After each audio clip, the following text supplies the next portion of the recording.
Japanese Americans arrived at their destination. What greeted them was nothing short of a prison. The camp was in the middle of a hot, dry desert. The borders were marked with barbed wire and watchtowers. It was clear to many Japanese that they were prisoners. Inside was not much better. The military barracks were poor conditions for families. The Japanese were assigned one room per family. Families as large as 8 people were confined in 20 by 20 living spaces with military beds, thin walls that did not block out sound, and had no running water. The barracks weren't the only places where the Japanese were robbed of their privacy. The mess hall and the bathrooms were communal. For 3 years, Japanese Americans had no privacy. With their own items in storage on the West Coast, Japanese Americans had to make the best of their bleak situation. With a great deal of energy and creativity, families would put up curtains and pictures to make the barracks habitable. It was hot, and we entered the gate and it clanged shut.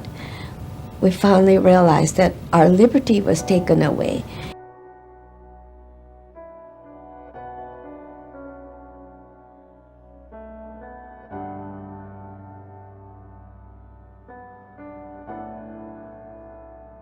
The mess hall not only lacked privacy, but didn't even serve good food.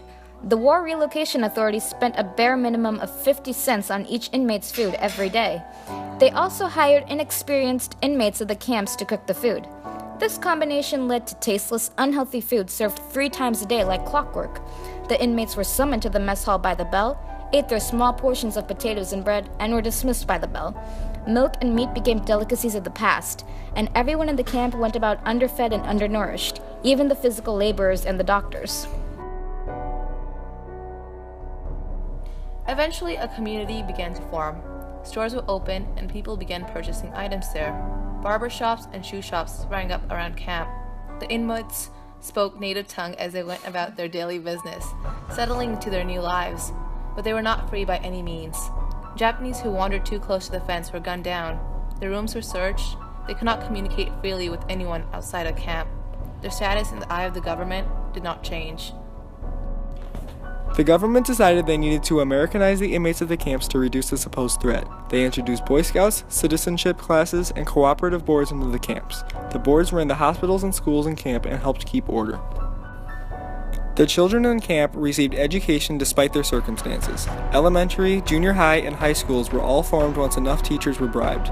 The government used the schools to hasten the process of Americanization, instructing the teachers to educate the children about American history and constitutional rights and freedoms, lessons that many students found ironic. The schools also had some extracurricular activities for the children. With so many community activities available to them, kids in camp began branching out. The Girl Scouts and Boy Scouts pulled in many new members. Children amused themselves with arts and crafts.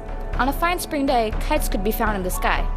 Many children also experienced a newfound love for America's national pastime, baseball.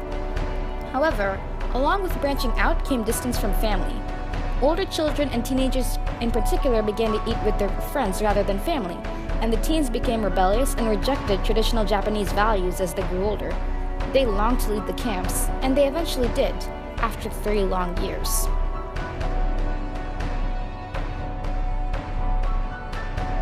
Children are amazingly adaptable.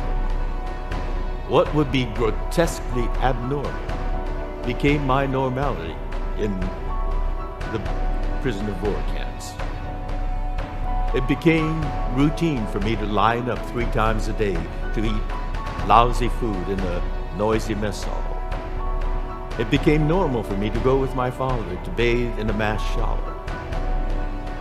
Being in a prison, a barbed wire prison cabin, became my normality.